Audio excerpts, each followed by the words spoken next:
भीख मांगना एक चीज़ है और भीख का देना दोनों अपने आप में बीमारियाँ हैं। भीख मांगना अगर परेशानी है तो भीख का देना भी एक परेशानी है। वो एक बहुत अजीब सी चीज़ होती है। हंसी में बता रहा हूँ कि एक आर्मी में कर्नल ने एक जवान को सजा दी कि 100 बार सलूट मारो, तो बेचारा 100 बार सलूट मारा। तो ब्रिगेडियर कर्नल का बॉस उधर से गुजर रहा था, ये क्या कर रहा है भाई, बेहुदा हरकत। बोले सर मैंने इसको सजा दी है 100 बार सलूट मारने, सजा तो देनी चाहिए, अब इसके सलूट का जवाब दो, वो सम्मान भी करना है। तो आध्यात्मिक सर्कल में कहते हैं कि जो भीख दे रहा है कल के दिन एक एक रुपया उससे इकट्ठा भी करना पड़े, क्योंकि जिंदगी में उधार तो चलेगा नहीं। आज तुम दिए कल तुम दूसरे से लेना पड़ेगा। तो जो आज दे रहे हैं, देते हुए दिख रहे हैं, वो वाकई में भिख मांगे, वो चाहे वोट ही मांगे, ऐसे मांगते हैं कि जैसे भीख ही मांग रहे हैं। 85 जनों के पैर पड़ते जाएंगे, एक वोट मिल जाए। नेता नेता ना रहे, भिखारी की तरह बर्ताव करने, जबकि नेता को तो शान से चलना चाहिए, लोग उसका सम्मान करें। शिक्षा में शिक्षक का सम्मान करें। अभी होता ही है कि शिक्षक खड़ा रहता, बच्चे बैठे रहते। चुनाव में देखो कि नेता खड़ा रहता है, जनता बैठी रहती है, तो फिर नेता बाद में जाके बदला लेता है कि सारी जनता बाहर खड़ी रहती, नेता अंदर बैठा है। शुरू में वो भीख मांगता है, बाद में जनता उससे भीख मांग ली या वो भीख देता है। ये दोनों ही चीजें गलत हैं और ये अकर्मण्यता तो बड़ा ही स्वाभाविक है। आप लोक लुभावन चीजें लेके सरकार बना लेते, सरकार में जाके आपको लगता है कि चीजें तो बड़ी विकट हैं, तो लोगों को चावल देके और मसेदार चावल देके सुलाए रखना है, क्योंकि काम हम कर नहीं सकते और बाकी काम करते रहें। चावल का कुल बजट अगर छत्तीसगढ़ सरकार को देंगे या पूरे देश की सरकार को लें, तो खाने का बजट पूरे बजट का 8 से 10% होता। तो 10% में आप बहुत बड़े मास को खुश कर लेते हैं और फिर कुछ भी हेरा फेरी। एक बहुत बड़ा कारण वो भी समस्याएं गंभीर हैं और इनका बंद होना जरूरी है। अगर आपको लोगों को जिंदा रखना है, खाना खिलाना है, तो सरकार खाना खिलाएगी। आपदा के समय तो अलग बात है, जैसे कश्मीर में बाढ़ आई तो आर्मी ने खाना खिलाया।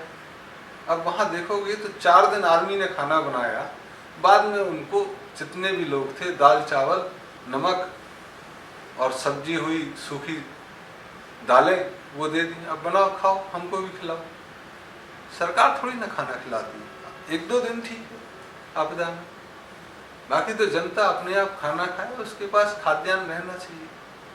और खाद्यान्न भी भीख में या सहायता के रूप में देना आपदा के समय तो चलता है। रोजमर्रा में भीख की आदत पड़ जाए तो आप एक हाथ नीचे किए हुए एक हाथ ऊपर, उसमें क्या सम्मान बचेगा?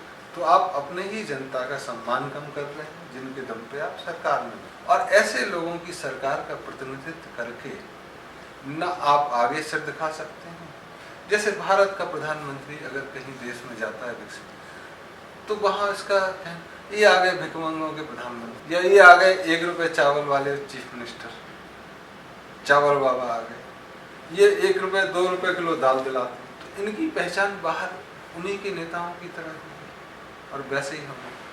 तो अगर अपनी पहचान भी ठीक रखना है राजनीतिक शक्ति को, तो ये जरूरी है कि ये छोटी छोटी चीजें बंद करें। और इससे वितरण में समस्या ज़्यादा आती है, विनाश ज़्यादा होता है, ऑप्टिमाइजेशन यूज का नहीं हो पाता है, वेस्टेज ज़्यादा होता है। इन सब चीज़ों को रोकने के लिए एक स्वयं में जनता को भी और सरकार को भी मजबूती से चीज़ें लानी होंगी कि हम ऐसी कोई भी चीज़ नहीं करेंगे कि जो लोगों में अकर्मण्यता लाए, तुरंत सम्मान की लालसा ना रहे।